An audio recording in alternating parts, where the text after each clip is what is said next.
Several revolutions would sweep the world, starting in Valyria, where the Synos-Liptos Union undergoes a far-right revolution led by the one who they call the Supreme Father, who forces the nation into a totalitarian and authoritarian dictatorship and forms a new far-right ideology called humanism, enforcing that humans are the superior race biologically and intellectually.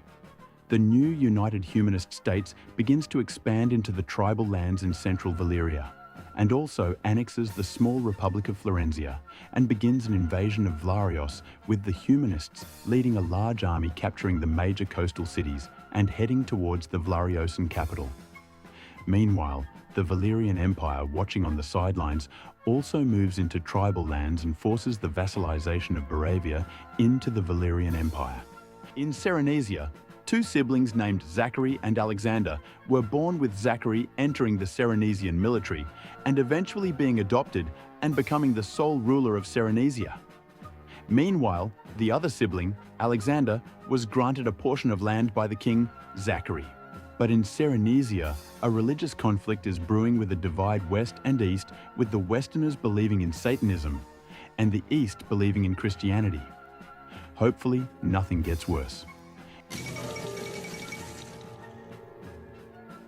In the nation of Yalanska, the leading revolutionary figure, a general named Cage, announces the formation of flowist ideology, which its core idea is to allow the flow of the classes without obstruction, which is a core idea of that spread among the populace, gaining major support due to the poverty difference of the kingdom of Yalanska, with a minority of elites and oligarchs below the king, and a majority of poverty-stricken citizens with simple demands such as food and bread.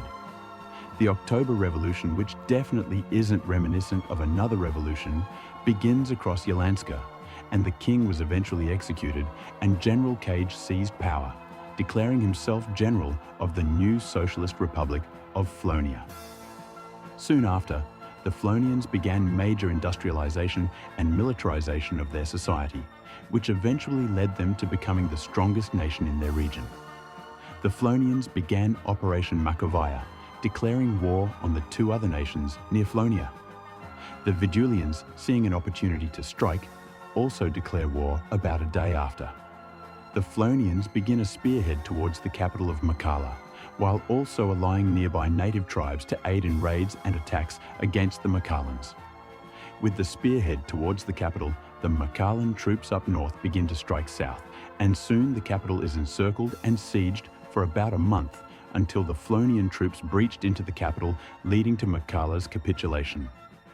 Meanwhile, in the west, the Vidulians begin a strong offensive into Kleskov and capture the capital of Kleskov, leaving the Vidulians to deal with the countryside militias, which they brutally exterminate, leading to the capitulation of the kingdom of Kleskov.